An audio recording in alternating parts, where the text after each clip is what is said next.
네, 안녕하세요. 반갑습니다. 박한쌤입니다. 자, 오늘 여러분과 함께 이슈킹 19번째 방송을 진행하겠습니다. 오늘 방송에서는 아마 앞으로 여러분들 평생에 한 번 경험할 정도의 놀라운 지금 새로운 법안이 나왔는데요. 그것에 한국 주식시장이 앞으로 어떻게 반응을 하고 또 여러분들 전 재산과 그리고 또 여러분들의 자손들까지 영향을 미치는 중대한 내용에 대해서 이야기하도록 하겠습니다. 아직 이 부분에 대해서 대한민국에서는 어느 누구도 이것을 다뤄본 사람이 없는 것 같아요. 오늘 방송을 통해서 여러분들께서 앞으로 거대한 새로운 자산 형성의 기회가 형성되고 있다는 것을 깨달으셨으면 좋겠습니다. 자, 너무 중요한 이야기고 그리고 또 방대한 이야기이지만 오늘은 핵심만 이야기하고요. 제가 이 부분에 대해서는 조만간에 특집으로 한번 다루도록 하겠습니다. 자, 먼저 한국에서 최근에 네이버하고 카카오가 주식이 많이 움직이고 있는데요. 왜 이 종목들이 움직이고 있는지, 그리고 앞으로 이것이 일시적인 현상인지 아니면 중후장대한 흐름으로 상승하는지를 한번 살펴보겠습니다.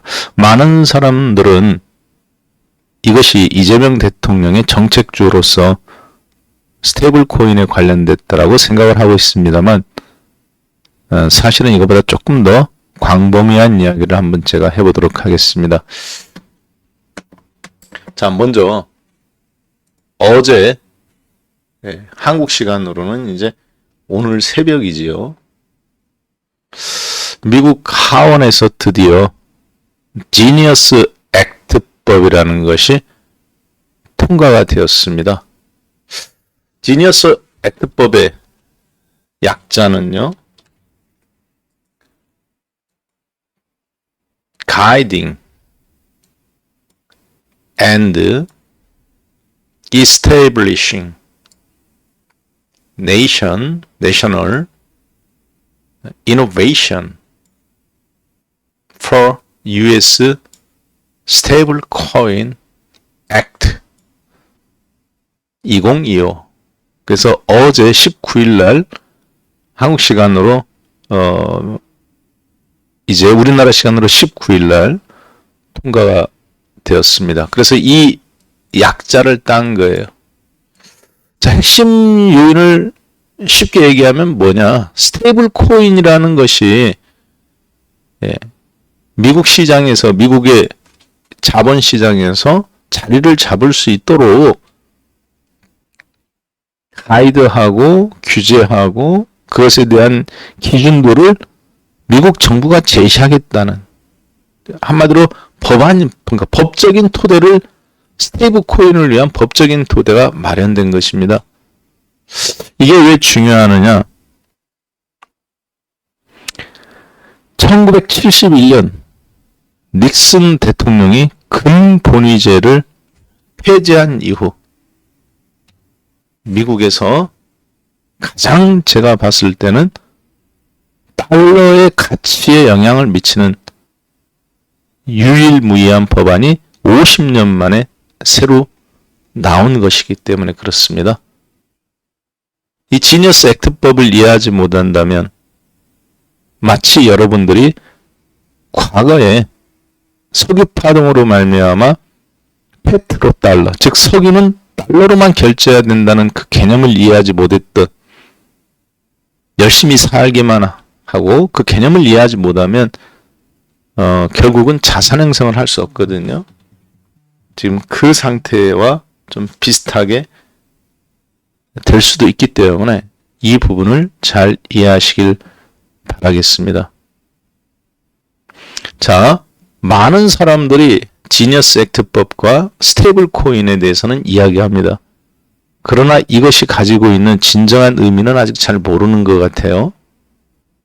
제가 굉장히 담담하게 이야기를 하는 이유는 박한샘의 이슈킹을 들으시는 여러분들께서는 시장을 관통하고 시대의 흐름을 읽어가면서 시대가 주는 흐름에 맞춰서 내 자산이 그쪽으로 나도 날개를 피고 가야지 그걸 역행해서 가면 안 되는 거거든요.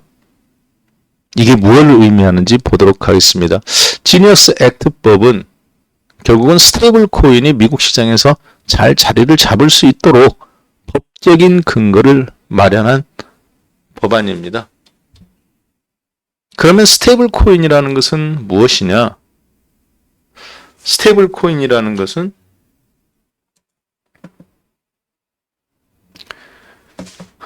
달러를 가지고 있어야 된다는 겁니다. 한마디로 네가 코인을 발행하고 싶어? 그러면 그만큼 달러를 보관하고 있어야 돼. 마치 은행에서 지급 준비율을 보관하고 있어야 되는 것처럼 그 법안을 마련한 거예요. 자, 코인을 근데 스테이블 코인을 달러를 그만큼 갖고 있어야 된다는 법안인데 기본적으로는 코인을 발행하려면 무엇을 기반으로 어떤 코인을 발행하느냐? 법정화폐. 즉 미국에서 인정하는 달러, 이게 법정화폐죠. 한국은 원화죠. 일본은 엔화고 유럽은 유로화입니다. 이게 법정화폐예요. 법정화폐를 기반으로 한 코인 발행.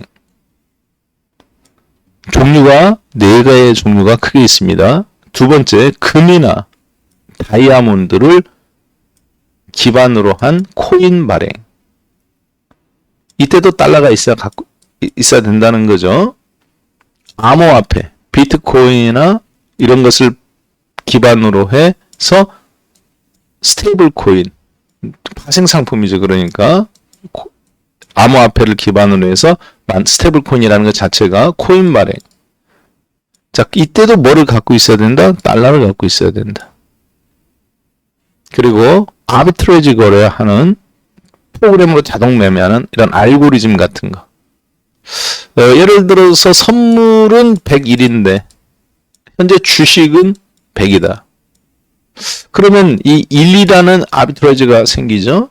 차익이 생긴단 말이야. 이런 알고리즘 매매를 할 때도 마찬가지 국공채나 이런 것들, 그리고 금선물, 주가지수 선물 이런 것을 기반으로 아비트레이지 거래할 때, 프로그램 차익 매매를 할 때도 그걸 기반으로 해서 스테이블 코인을 발행할 수도 있는 겁니다. 그때도 뭐를 갖고 있어야 된다? 그 코인 발행만큼 달러를 갖고 있어야 된다.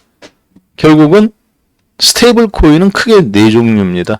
법정 화폐를 기반으로 한 코인, 금이나 은이나 굴이나 유가나 이런 것을 기반으로 한 코인, 비트코인을 기반으로 한 코인, 알고리즘, 프로그램 매매 이런 것들을 기반으로 한 코인. 자, 그런데 이것을 모든 것의 중심에는 뭐가 있는 거예요? 미국은 지니어스 액트법은 달러를 기반으로 해서 미국 중앙정부가 인정한 것만 대상으로 할 수 있다.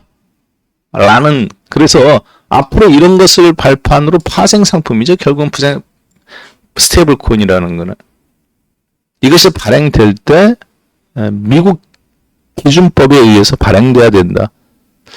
자, 그래서 이걸 누가 지금 시장을 선점하느냐가 먼저인데, 일단 미국은 자신들이 먼저 법안을 통과시켰습니다. 그 모든 것의 기반을 한마디로 그림으로 표현해보면 이제 이런 거죠. 법정화폐, 그리고 상품,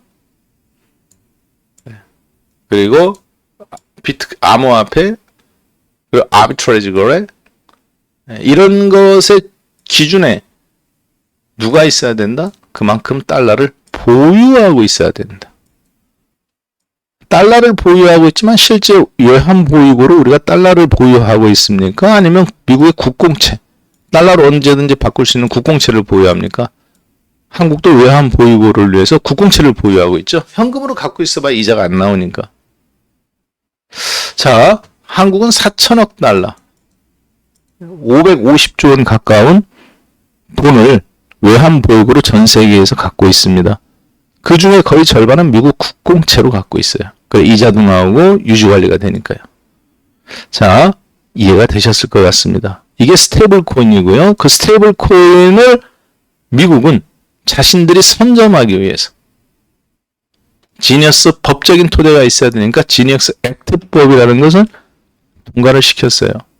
이 법안의 핵심은 무엇냐? 발행기관을 연방정부와 주정부가 인가된 곳에서만 하겠다는 거죠. 정부가 주도하는, 그러니까 허가권이 그렇다는 거예요. 그리고 무엇보다 가장 핵심은 이거죠. 현금 또는 달러 또는 미국 국채, 즉 국공채를 기반으로 한 언제든지 현금화 시킬 수 있는 거를 1대1로 갖고 있어야 된다. 즉 교환 비율을 의미하는 겁니다. 코인을 1조 원어치 발행해서 그러면 그만큼 현금을 1조 원어치 갖고 있으라는 거예요. 현금으로 갖고 있든 뭐로 갖고 있든 달러 국공채로 갖고 있든. 이게 핵심입니다. 자, 그러면 어떻게 될까요? 전 세계에서 코인을 발행하려면 앞으로 금코인, 그 다음에 유가 코인, 심지어 애플 같은 경우도 애플 코인, 네이버도 네이버 코인, 이런 코인들을 다양하게 발행하려면 모든 것의 기반을 누구로 삼겠다는 거예요? 달러로 삼겠다는 거예요. 그걸 기준으로 일단 잡겠다는 겁니다. 그럼 어떤 문제가 발생합니까?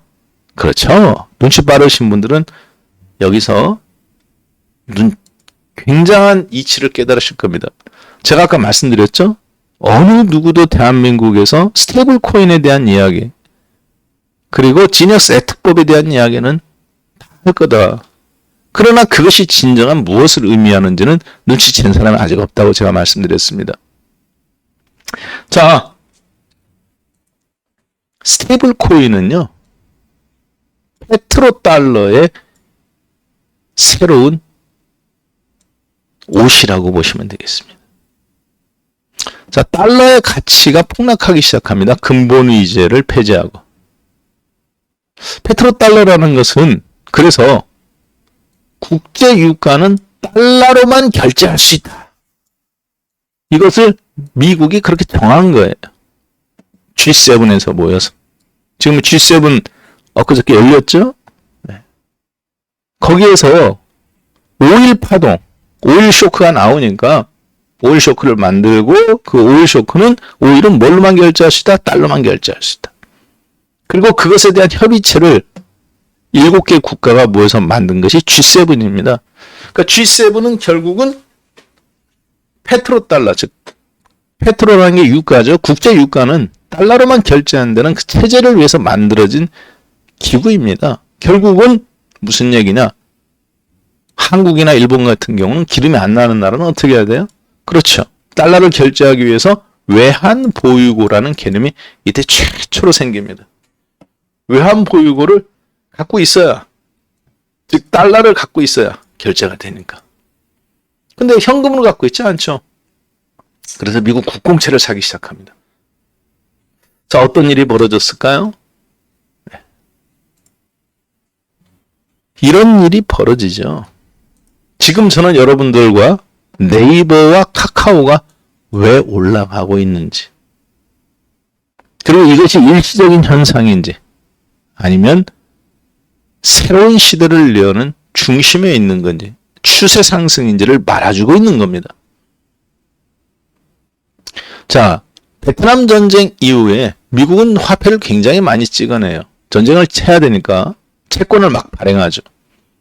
덕분에 달러 가치는 폭락합니다. 원래는 1달러는 1달러어치의 금을 갖고 있어야 되는 겁니다. 내 1달러 줄 테니까 그만큼 금 주쇼. 그러면 금을 바꿔줘야 되는 거예요. 이게 브레튼 우드 체제예요. 그런데 베트남 전쟁을 해가면서 달러를 막 찍어냈으니까 채권을, 달러 돈은 넘쳐나죠. 그래서 사람들이 금을 바꾸기 시작합니다. 달러를 못 믿겠다는 거죠. 닉슨 대통령이 선언합니다. 우리 금 없다. 전 세계가 경악하는 거예요. 1971년. 그리고 근본위제 중심의 달러를 폐지하겠다. 즉 1달러 갖고 와도 이제 금 못 준다는 얘기죠. 금이 없으니까. 금은 100달러어치밖에 없는데 화폐는 100달러가 아니라 베트남 전쟁 해가면서 200달러, 300달러만큼 찍어냈으니까 그만큼 금 못 주겠다는 것이 닉슨 대통령의 발표입니다. 1971년도에. 전 세계 주가가 폭락해요. 달러 가치도 폭락합니다. 왜? 신뢰가 사라지는 거죠. 어떤 문제가 발생했을까요? 이걸 해결하기 위해서 그렇죠. 헨리 키신저라는 탁월한 천재적인 사람이 외교력을 발휘해서 사우디로 날아갑니다. 그리고 이란 혁명이나 이런 부분으로 인해서 불안한 거를 우리가 너희들을 보호해 줄게. 대신에 국제 유가는 오로지 달러로만 결제할 수 있도록. 그러면 어떤 문제가 발생할까요? 이런 문제가 발생하죠. 기름을 사와야 되는데 달러로만 결제를 해야 돼요. 옛날에는 우리나라가 수출을 하는 거죠. 한국이 지금 예를 들어서 반도체도 수출하고 이런 것처럼 수출을 하면 100억 원어치 수출했다. 그러면 그 대금을 이렇게 기름으로 받을 수 있겠죠. 근데 이제는 그게 안 돼요. 오로지 달러로만 결제를 해야 됩니다. 원화나 엔화나 러시아의 루블로 안 됩니다. 금을 주는 거 이런 거 안 돼요. 그냥 오로지 달러로만 결제할 수 있도록 기준을 삼은 겁니다. 그러니까 신흥국들 입장에서는 평상시 하는 게 정상인데 갑자기 기름값이 폭등한다. 그러면 달러를 이만큼 갖고 있다가 왕창 늘려야 되죠. 언제 어떻게 될지 모르니까. 그게 외환 보유고의 개념이 처음 생깁니다. 그리고 그런 부분을 협의하는 체제가 바로 G7이 결속된 거죠. 미국은 어떤 현상이 발생할까요? 달러의 국공채를 찍어도 달러 가치가 폭락하니까 금을 안 바꿔주니까 채권을 찍어도 안 사갔는데 사람들이 이제는 석유를 결제하는데 달러가 필요하니까 국공채를 한국, 일본, 독일, 대만 수출해서 먹고 살아야 되는 나라들의 입장에서는 제조업 국가 입장에서는 미국의 국공채가 발행하는 족족 서로 사갑니다. 미국 정부 입장에서는 드디어 근본위제 폐지 이후에 폭락하던 달러 가치를 틀어막을 수 있는 새로운 수요처가 확보된 거죠. 뭐를 통해서? 석유는 달러로만 결제해야 된다는. 이것을 우리가 그래서 뭐라고 그러느냐? 페트로달러라고 이야기합니다. 자, 그런데요.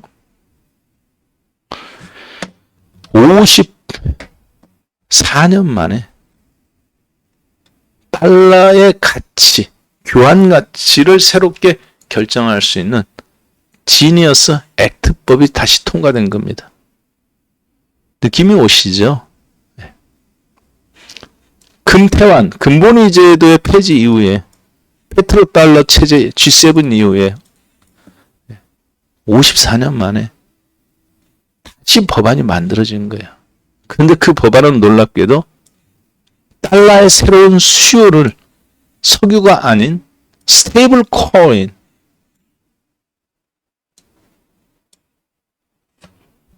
으로 옷을 갈아입은 겁니다. 즉 스테이블 코인을 거래하는 데는 이제는 그만큼 달러를 갖고 있어야 된다. 그 얘기는 무슨 얘기냐? 그만큼 국공채, 외환보유고를 갖고 있어야 되는데 국공채, 미국 국공채를 갖고 있어라. 그 얘기입니다.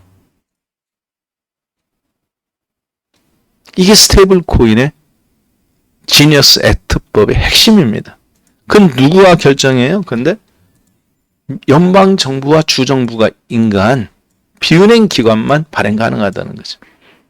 그렇지 않으면 은행 자회사이거나. 근데 여러분들은 중앙정부에서 발행한 걸 신뢰해 줄까요? 은행에서 발행한 걸 신뢰해 줄까요? 당연히 중앙정부에서 발행한 스테이블 코인을 더 신뢰주겠죠. 조건은 뭐예요? 발행 금액만큼 달러를 갖고 있어야 된다는 거죠. 금코인이든지 은코인이든지 유가코인이든지 혹은 애플코인이든지 알리바바 코인이든지 비트코인을 발판으로 한 어떤 새로운 코인을 발행하더라도 자 그렇게 함으로써 달러가 교환 가치로서의 의미는 없지만 저장 가치로서 왜냐면 뭐를 여러분들의 여행을 가서 미국 사람이 중국이나 한국으로 여행을 와서 원화로 안 바꿔도 되겠죠. 그렇죠? 코인으로 바꿔서 그거 갖고 거래를 해도 된단 말이에요, 이제. 그럼 달러는 교환 가치로서 의미가 없겠죠. 그러나 무슨 의미는 있어요? 그만큼 발행된 코인만큼 달러를 보관하고 있어야 되는 거니까. 은행이나 선물 거래소나 증권회사나 파생상품회사나 그걸 발판으로 뭐 우리나라도 NFC를 한다든가 이런 거를 했을 때 무역 거래를 한다고 했을 때 전부 다 뭐를 갖고 있어야 되는 거예요? 그렇죠. 기본적으로 달러를 보유하고 있어야 되는 거예요. 중국이 먼저 하느냐? 위안화로. 미국이 먼저 하느냐? 유럽이 먼저 하느냐인데 일단 미국은 본인들의 페트로달러 이후에 지금 스테이블 코인으로 달러를 결제해야 된다라는 기본 법안을 발판을 마련한 겁니다. 자, 느낌이 오시죠? 자, 그러면 제가 지금부터 이것이 우리나라 주식시장에 어떤 영향을 미치는지 간결하지만 놀라운 이야기를 전해드리도록 하겠습니다. 자, 지금 보시는 거는요. 손정의 회장이 미국의 스타게이트 프로젝트라고 말해가면서 5천억 달러를 데이터 센터를 짓는데 한국 돈으로 750조. 우리나라 1년 예산이 660조예요. 발표를 하는 겁니다. 트럼프 대통령이 너무 기뻐서 백악관으로 손정의 회장님을 초청하죠. 그 다음에 그 데이터 센터를 짓는데 네트워크 장비를 누가 시스템을 구축하냐? 오라클의 레리 앨리슨 회장입니다. 그 다음에 이분은 누굽니까? 그렇죠. 오픈 AI 알고리즘을 만들어낸 AI 알고리즘을 만들어낸 오픈 AI의 샘 알트먼이죠. 마이크로소프트가 최대 주주니까 사실 빌 게이츠가 이 자리에 서 있는 거라고 보시면 되겠습니다.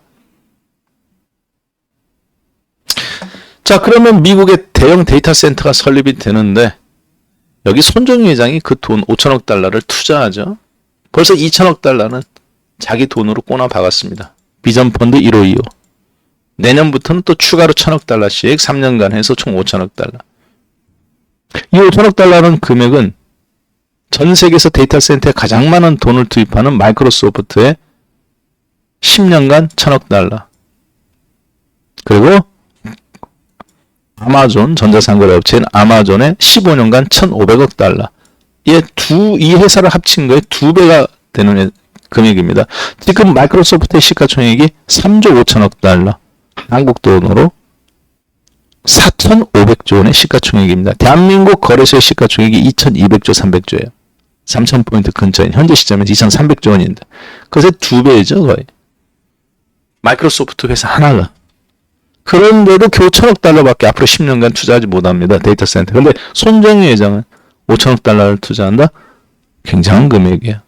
자, 그걸 투자해서 데이터 센터를 짓는 거하고 스테이블 코인하고 무슨 관계가 있느냐?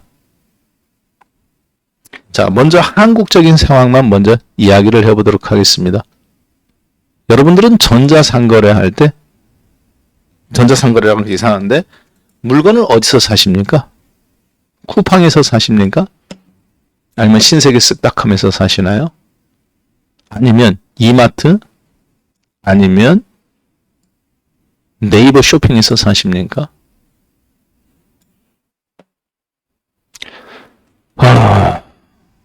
어떤 거를 사든지 간에 여러분들은 손정희 회장의 만들어 놓은 회사에서 만드는 회사는 아니죠. 그가 구축해 놓은 그물망 아래 그의 네트워크 안에서 물건을 사고 계십니다. 그게 일본 사람이든지 중국 사람이든지 한국 사람이든지. 자, 왜 그런지 한번 잠깐 보시겠습니다. 자, 지금 보시는 거는 네이버의 지배구조입니다. 네이버는 이렇게 네이버가 있고요. 그 아래에 스노우, 네이버 웹툰, 네이버 파이낸셜, 네이버 랩스, 라인이라는 회사가 있습니다. 이 라인 아래에 이제 모든 라인 페이, 라인 파이낸셜, 라인 뮤직, 라인 플러스, 여러분들 네이버 전자상거래가 여기 다 포함되어 있다고 보시면 되겠어요. 자, 그런데요. 저 라인이라는 회사는 구독자, 가입자 수가 한 2억 5천만 명 정도 됩니다. 한국에서는 메신저로 어떤 걸 쓰고 계십니까? 카카오를 쓰고 계시죠? 채팅 같은 거 여러분들이 이제 서로 메신저를 날릴 때. 일본은 이 라인이라는 회사는 한국 네이버가 만든 회사예요. 메신저인데 100% 지분을 갖고 있습니다. 자, 그런데요. 이 라인이라는 회사는 일본에서 일본 사람들이 우리나라 카카오처럼 90% 이상의 일본 사람들이 사용합니다. 그 동남아시아, 한국 이렇게 포함해서 대략 2억 명 이상이 사용하고 있어요. 자, 그리고 일본에는 야후 자판이라는 곳이 있습니다. 우리나라는 네이버가 있죠. 컴퓨터로는 핸드폰으로는 네이버, 메신저는 카카오, 한국 사람이 이용하죠. 일본 사람들은 PC 기반은 야후 재팬, 그리고 메신저는 라인을 이용합니다. 근데 놀랍게도요, 네이버가 갖고 있던 라인 지분을 조인트 벤처인 젯홀딩스라는 회사에 다 지분을 출자합니다. 그리고요, 소프트뱅크는 자신들이 갖고 있던 야후 재팬 지분 100%를 젯홀딩스에 또 다 지분을 출자합니다. 그래서 이 젯홀딩스라는 회사는 야후 재팬의 지분 100%, 라인의 지분 100%를 소유한 거대 공룡기업, 가입자 수만 3억 명 정도를 소유합니다. 실제 3억 명이 넘죠. 왜 그러느냐? 야후 재팬은 전 세계 야후 미국, 야후 러시아, 야후 프랑스, 야후 한국까지 모든 지분을 다 갖고 있습니다. 원래는 야후는 미국 기업이에요. 근데 손정희 회장이 야후 재팬을 운영했었는데 야후는 망하고 페이스북이라든가 구글이라든가 이런 것은 떠올랐죠. 그래서 현재 야후는 야후 재팬이 본 기업입니다. 일본에서는 야후 재팬이 살아남았죠. 손정희 회장 덕분에. PC 기반의 마치 PC 기반입니다. 자, 그러면 일본 사람들은 스마트폰을 이용할 때는 라인을, 그리고 컴퓨터를 이용할 때는 야후 재팬을. 근데 이 모든 것에 100% 지분을 갖고 있는 회사가 가칭 이 젯홀딩스예요. 이 젯홀딩스를 통해서 다 지배를 받는 거죠. 그리고 이 젯홀딩스의 지분을 소프트뱅크하고 한국의 네이버가 50%씩 나눠갔습니다. 약간 이해가 되셨을 것 같아요. 자, 그런데요. 놀라운 사실은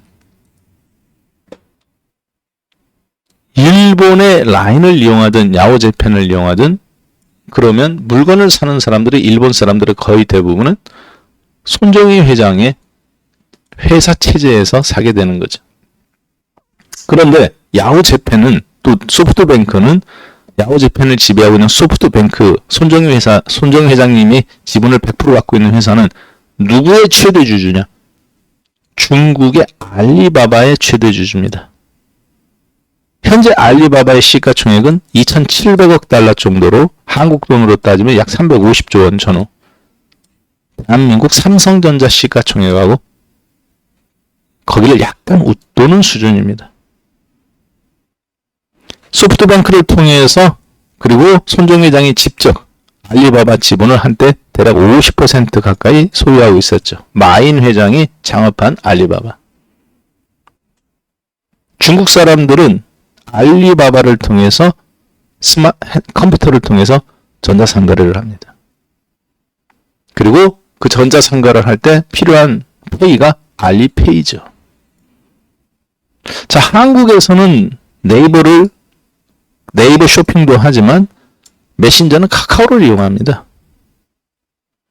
한국 사람들은 거의 다 카카오를 이용하죠. 자, 그러면 손정희 회장이 카카오에 영향은 없지 않느냐? 이렇게 생각하실지 모르겠습니다만, 아까 여기서 보셨던 샘 알트먼이라는 사람이 있죠? 이 샘 알트먼이 스타게이트 프로젝트를 백악관에서 발표하고 일주일 있다가 한국에 오게 되는데요. 딱 두 사람 만납니다. 점심때 도착해서 저녁 때 8시인가 6시에 출국이에요. 누구 만났느냐? 이재용 회장님의 삼성의 이재용 회장님을 만납니다. 그리고 또 누구 만났느냐? 한국의 카카오 회장. 카카오 전문 경영자죠. 이분 만나고, 왜냐면 그때 당시에 이범수 회장은, 김범수 회장님은 교도소에 있었죠. 구치소에. 자, 여기를 만나고 돌아갑니다. 아마 이 카카오 이 회장, 이 사장님이 누군지도 모를 거야, 이 사람은. 근데 왜 만났느냐? 이재용 회장도 왜 만났느냐?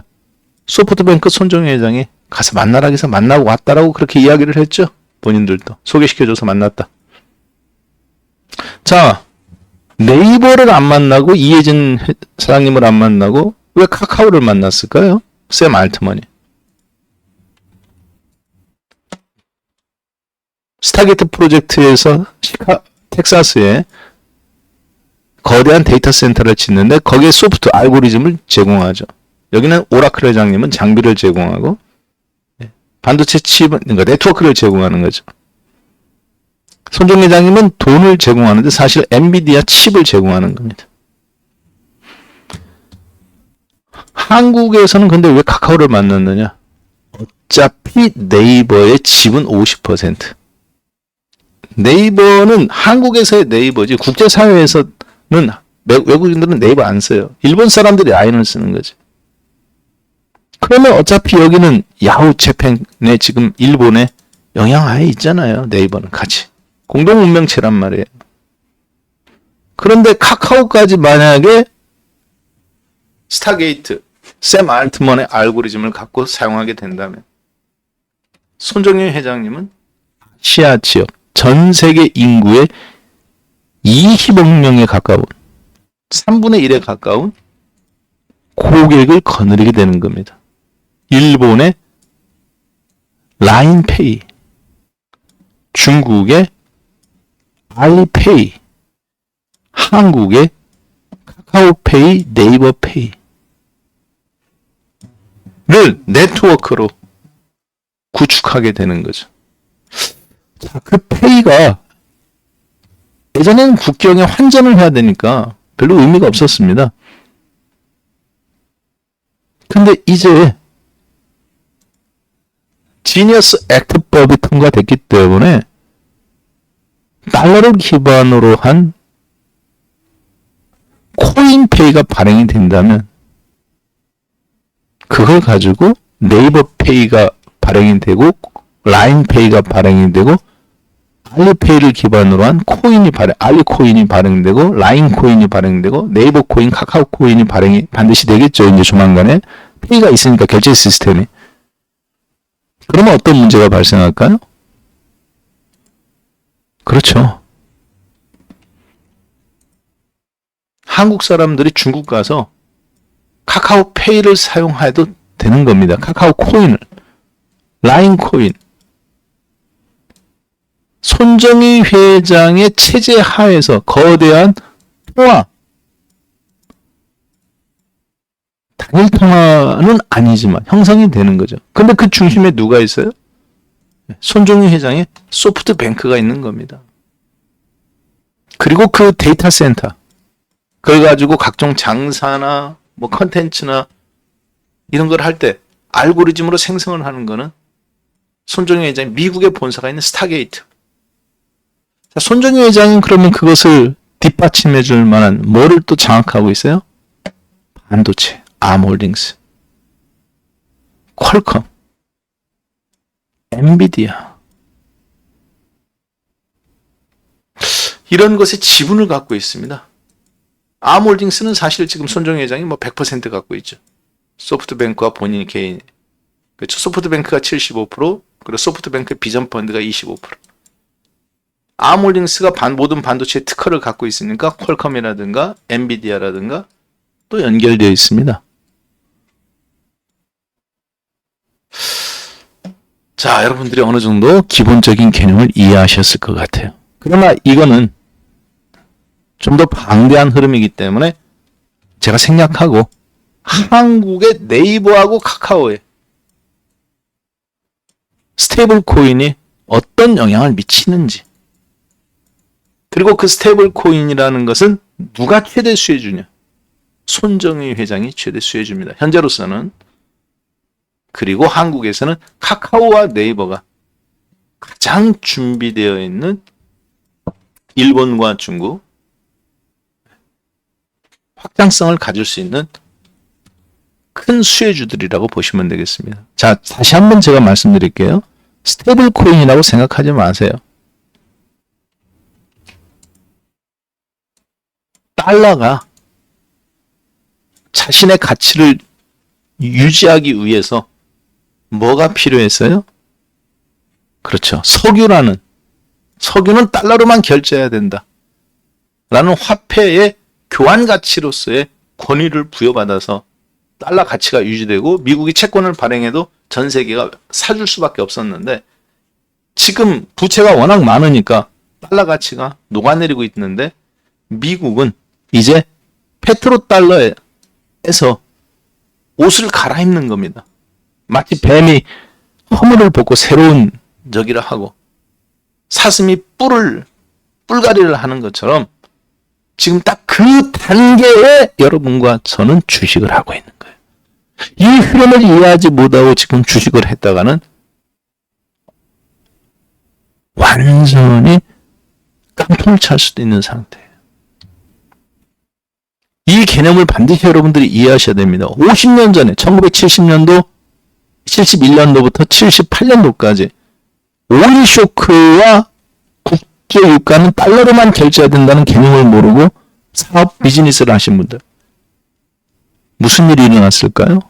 원화로 결제한 분들은 다 망하는 겁니다. 이해되셨죠? 자, 트럼프 대통령은 그래서 페트로달러 체제로 굳혀져 있던 카르텔을 깨부셔버리고 자신 중심으로 권력을 재편하는 겁니다. 뭘로? 스테이블 코인으로.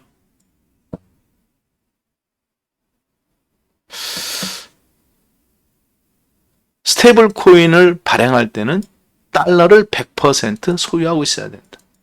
그만큼 달러를 금처럼 페트로달러에서 그 달러가 금이었던 것처럼, 근본위제에서 달러를 바꿔줬던 것처럼 기름은 달러로만 결제해야 된다. 스테이블 코인은 달러로만 그만큼 갖고 있어야 된다. 1:1 교환 가치로서. 즉 스테이블 코인을 네가 1조 원어치 발행해서 그럼 달러 1조 원어치 갖고 있어야 돼. 이게 미국이에요. 자, 지금은 우리나라도 이제 원화 기반, 일본은 엔화 기반, 중국은 위안화 기반이겠죠. 그러나 시간이 가지고 가고 그 코인을 가지고 결제 시스템을 이용할 때는 사람들은 달러 기반을 원하게 되어 있습니다. 현재로서는. 이제 그걸 누가 확장성 있게 하느냐겠죠. 그 가운데 여러분하고 지금 저하고 주식을 하고 있는 거예요. 그런데 겨우 20% 먹고 판다? 30% 먹고 판다? 네. 이재명 대통령의 스테이블 코인 때문에 이슈로 떠돈다? 그런 개념이 아니죠. 물론 우리도 샀다 팔았다 해가면서 물량을 늘려나가야 됩니다. 여러분들이 이 개념을 이해하신다면 네이버 카카오가 움직이는 이유가 앞으로 가질 확장성, 그리고 기타 관련된 종목군들의 움직임들 좀 더 큰 그림을 그리실 수 있지 않겠나 싶습니다. 박한샘의 19번째 여러분들의 인생을 바꾸는 이슈킹이었습니다. 감사합니다.